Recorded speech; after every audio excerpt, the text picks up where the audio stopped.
Marilah berdoa.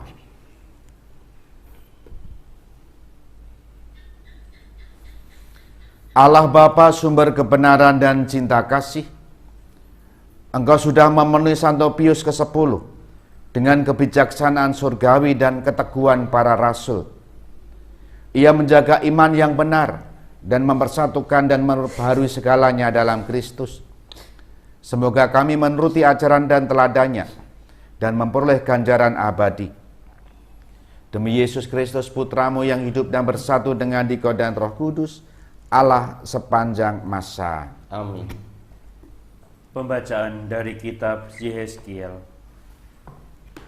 Pada suatu hari, kekuasaan Tuhan meliputi aku, dan Ia membawa aku keluar dengan perantaran Roh-Nya dan menempatkan daku di tengah-tengah lembah.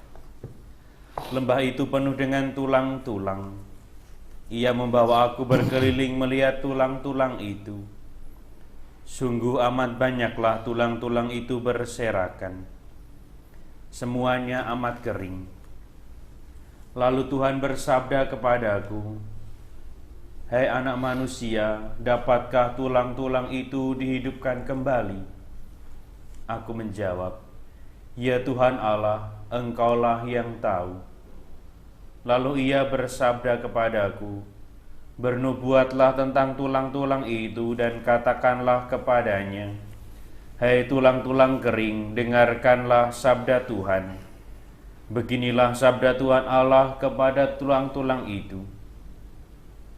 Aku memberi nafas hidup di dalammu, supaya kalian hidup kembali. Aku akan memberi urat-urat padamu dan menumbuhkan daging padamu. Aku akan menutup kalian dengan kulit dan memberi kalian nafas hidup, supaya kalian hidup kembali. Dan kalian akan tahu bahwa Akulah Tuhan." Lalu aku bernubuat seperti diperintahkan kepadaku. Dan segera sudah aku bernubuat, terdengarlah suara. Sungguh, suatu suara berderak-derak, dan tulang-tulang itu bertemu satu sama lain. Sedang aku mengamati-amatinya, lihatlah, ada urat-urat dalam dan daging tumbuh padanya. Kemudian kulit menutupinya, tetapi mereka belum bernafas.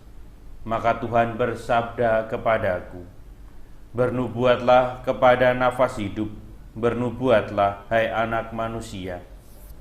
Dan katakanlah kepada nafas hidup itu, beginilah sabda Tuhan Allah.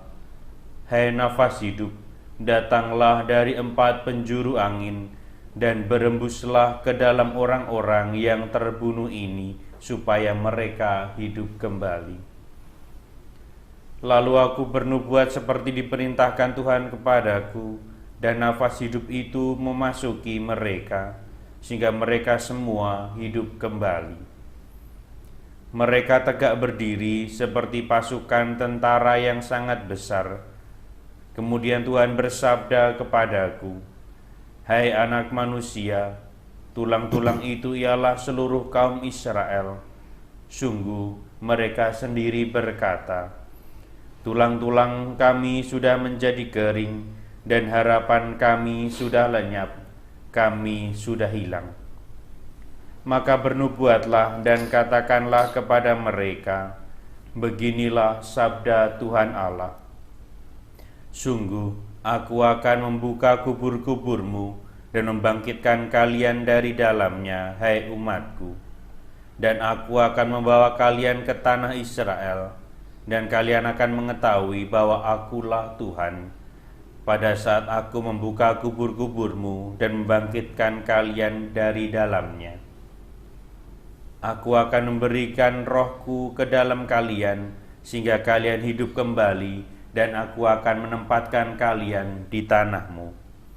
Dan kalian akan mengetahui bahwa Aku Tuhan yang mengatakan dan membuatnya. Demikianlah sabda Tuhan. Syukur kepada Allah. Mazmur tanggapan dengan refren, "Bersyukurlah kepada Tuhan, sebab kekal abadi kasih setianya." Bersyukurlah kepada Tuhan, sebab kekal abadi kasih setianya. Biarlah itu dikatakan orang-orang yang ditebus Tuhan, yang ditebusnya dari kuasa yang menyesakkan, yang dikumpulkannya dari negeri-negeri, dari timur dan dari barat, dari utara dan selatan. Bersyukurlah kepada Tuhan, sebab kekal abadi kasih setianya. Ada orang-orang yang mengembara di padang belantara, jalan ke kota tempat kediaman orang tidak mereka temukan. Mereka lapar dan haus, jiwa mereka lemah lesu. Bersyukurlah kepada Tuhan, sebab kekal abadi kasih setianya. Haleluya, haleluya. Haleluya, haleluya. Tunjukkanlah lorongmu kepadaku, ya Tuhan.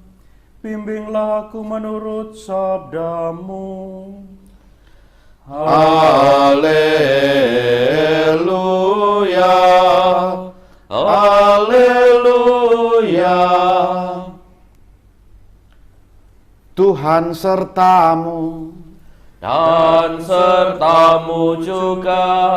Inilah Injil Yesus Kristus menurut Matius. Dimuliakanlah Tuhan.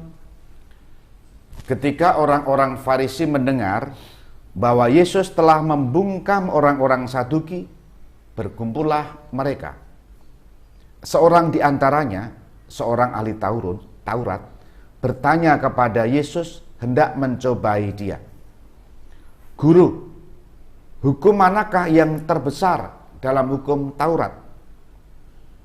Yesus menjawab, kasihilah Tuhan Allahmu dengan segenap hati, dengan segenap jiwa, dan segenap akal budimu. Itulah hukum yang utama dan pertama. Dan hukum yang kedua, yang sama dengan itu ialah, kasihilah sesamamu manusia seperti dirimu sendiri. Pada kedua hukum itulah tergantung seluruh hukum Taurat dan kitab para nabi. Demikianlah Injil Tuhan. Terpujilah Kristus. Saudari-saudara yang dikasihi Tuhan dimanapun Anda berada, selamat pagi berkah dalam. Selamat pagi berkah dalam. Beberapa hari ini atau 2 hari terakhir ini di jagat media sosial ramai membicarakan salah satu film pendek, judulnya Tilik, bahasa Jawa dialeknya. Tilik itu membesuk, menjenguk besuk. Ada tokoh sentral di sana namanya Butejo. Butejo. Mungkin suaminya Pak Tejo, mungkin loh ya.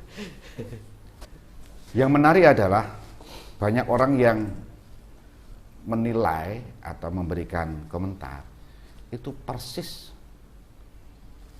mirip warga netizen. Jadi, gibah, gosip, menyebar hoak, menyerang terus, dan semua ada dalam diri tokoh Butejo ini.